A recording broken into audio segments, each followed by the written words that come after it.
Hey y'all, welcome back to another video. I've been doing a lot of research lately because it's been a goal of mine, particularly for the month of October, to figure out how to work threads, how to go viral off of threads, how to particularly make my business go viral off of threads so I can get sales and orders from that. Let me tell y'all some tips that work for me this week, like personal things that I've encountered to help me go viral, and I've actually got some sales from it as well too. So let's get right into it. Wrote everything down and I wanted to make sure I get as much as detail as I possibly could for you so that you too can do the same. Okay, so first tip, ask a question. When I say ask a question, I mean genuinely ask a question. Don't just ask a question that you know that is going to get a lot of reactions to it. For example, I've seen a lot of people who go on there and they'll be like, my boyfriend cheated, he got another girl pregnant, should I go back to him? Yes or no? He told me he loved me. You can obviously tell that some of the content on there is clickbaity. It's just for engagement, it's just reviews. Allegedly you can get paid from threads. I don't know, that's a different discussion. I ain't got invited or whatever that looks like. Cross that bridge when we get there. To be honest, ask questions that you genuinely want to know. And this is how I went viral on me genuinely asking a question. I had an experience last weekend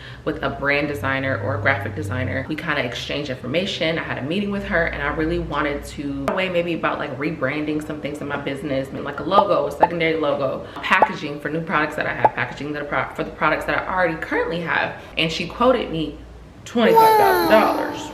But she also said she would do a discount, or instead of $25,000, she would do it for $15,000. Now, I genuinely wanted to know, is this the ballpark prices that graphic designers charge for when it comes to these certain things? I was genuinely wanting to know because I'm like, am I getting scammed or is this the real thing? And mind you, no discredit to the graphic designer or anything. I love her work, and I also understand that like her price is her price, just like my price is my price with my candles. But I genuinely wanted to know, like, is this what I should be expecting from all of the graphic designers across the board if and when I am ready to do that? Because honestly, once I had that conversation with her, I'm like, maybe I'm not ready for a rebrand. Maybe I'm not. I just asked threads. I said, hey, I met up with a graphic designer for a rebrand that I wanted. They quoted me $25K. Is this normal? Is this the normal price range? That threaded off. Of course, there's a lot of people in brand strategists, brand designers, and graphic designers. They're all on threads. Some said that, yes, that is the normal, depending on the scope of work that you want. Others are saying like, no, it's too high. And then of course, you got the people in my threads saying like, no, that is too high. But look, I can help you out. I can do something $10,000, $5,000 less.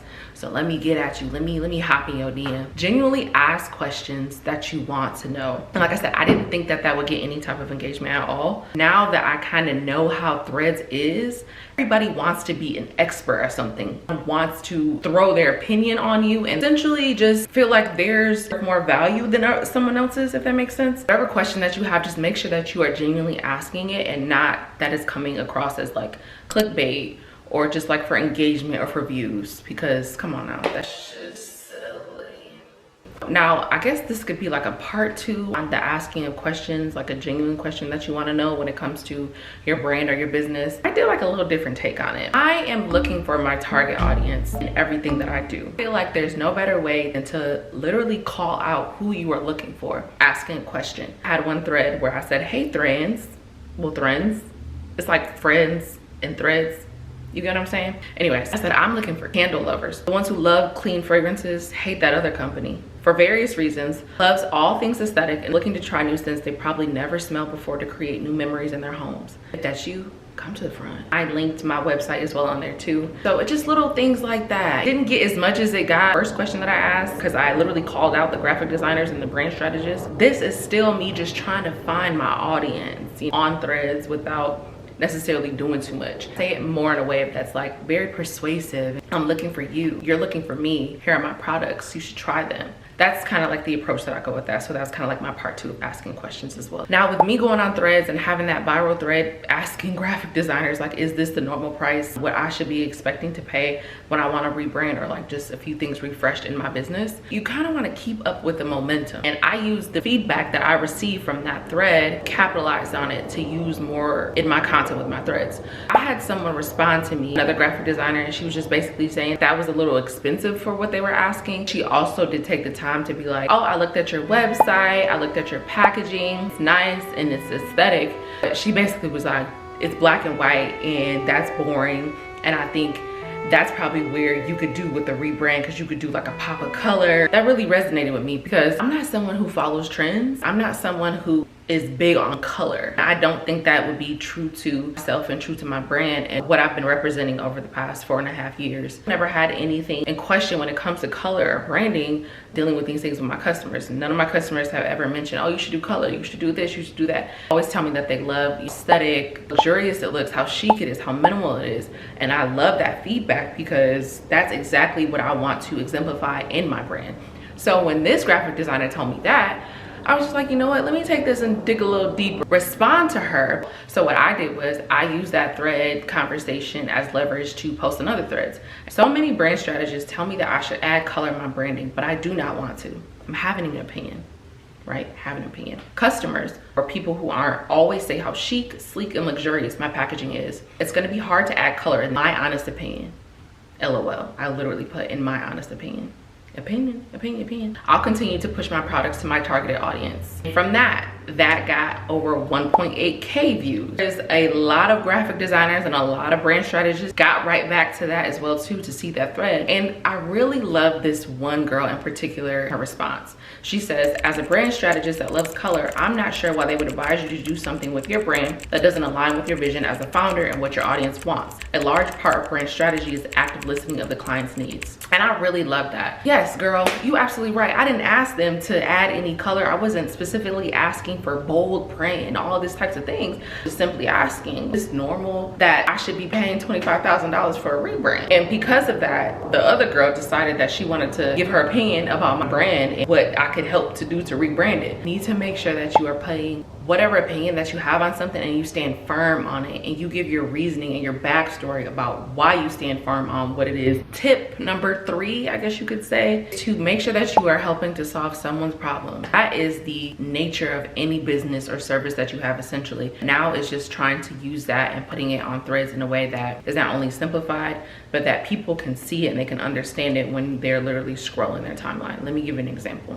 And you can have ChatGPT help you with this as well. I would see other people doing these different types of ways, talk about their content or talk about tips that they have, just continuously add a new thread to it and add a new thread to it. I want you to try this. Let me know if anything happens. It might help you get some more engagement and get some more eyes on your content that you have on threads. An example of what I did. Here's another example of me using my opinion and standing on business. I said, I'm a candle business owner. I've decided I'm not making a dedicated line of fall candles. Here's why. The little arrow pointing down, and I added another thread to that thread to continue the conversation. And I said, fall collections have become an industry standard, but I want my brand to stand out. I'm focusing on year-round scents that evoke timeless feelings and experiences regardless of the season. Now, I say I'm not making an entire line of dedicated fall candles. I meant like 3 to 4 scents, like how I normally do. I did make a limited edition candle only because I've had a few customers who had asked, but making an entire fall dedicated line of candles is just something that is just not of interest of me of this year. So I want you to try this format and see if it works for yourself. If it does, let me know. If it doesn't, let me know too. I said, do these things to make your home smell amazing, and I pointed the arrow down. Looking back, I should have said do these 3 things, but I just said do these things because the way that our brain works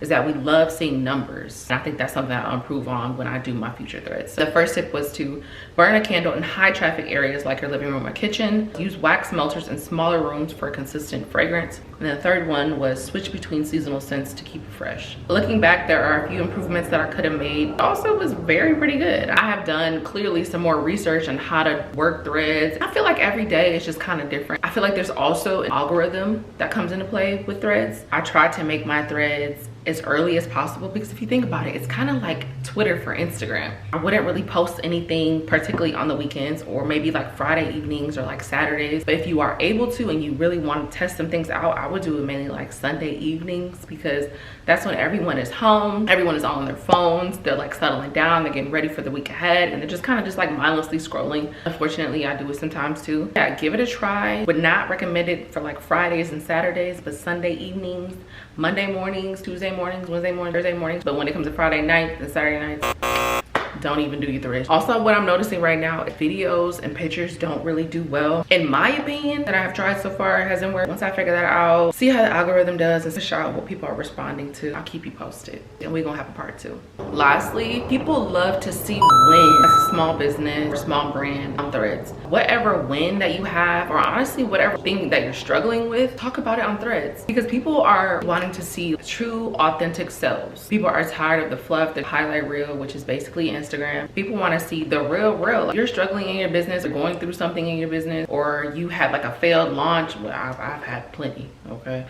Maybe I'll talk about that too my dang self. There's a lot of women who are small business owners, also work a full-time job, also have kids. They just have so many things to them. They're multi-hyphenate creators and business owners and entrepreneurs. Whatever you think, I could never talk about that. I don't know if I want to open myself up to that. Like, I feel like that's the perfect time to reach your target audience, talk to other women and men who may be interested in what you're doing, hence see your products, see your services, and want to purchase from you. Like I was saying earlier, I had made that thread about asking about graphic designers. This one in particular, and she basically just hit my DMs and like, hey Taylor, I saw your thread asking about the price of a particular rebrand that you were thinking of. Ours isn't that expensive. If you're interested, we would love to work with you. We ended up exchanging information, and she actually replied to a story that I had up on my Instagram account saying that, like, oh my goodness, this candle smells like heaven, or it sounds like it smells like heaven. I'm like, girl, it definitely does. Unfortunately, like, that launch bombed, and I know what I could have did better, but whatever, we move on. And she said, oh really? I just purchased. I was like, wait, what? What do you mean you just purchased?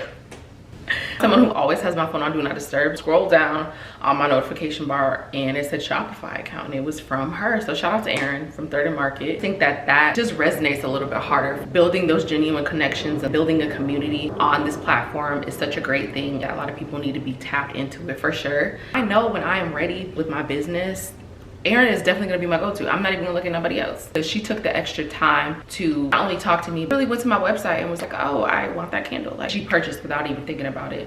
There are no coincidences when it comes to these types of things. I'm very big on community. I'm very big on women empowerment, very big on going after what the heck you want out of this world. I'm so thankful for threads. I'm thankful for threads because I know that this is just the beginning. I hope that the tips that I've given you today can help you to elevate your small business and what you're doing as a brand. And if you would like a part 2, and we can go, you know, dig a little bit more deeper into how I have ChatGPT help create some of these things that I think about in my head, because there's so many things that I just come up in my head, and I use ChatGPT as a tool to help me just make it a little bit more streamlined and make the process a little bit easier. So if you want a part 2 on what that looks like and how I come up with these thread ideas and these threads that I use, let me know in the comments. I love ChatGPT, and I know a lot of people have been very skeptical of it, but you literally, whatever you think, you put inside of ChatGPT, and you just help it make you more polished and more streamlined. Anyways, if you're interested in that, please let me know in the comments. Thanks for watching this video, and I'll see y'all next week. Bye.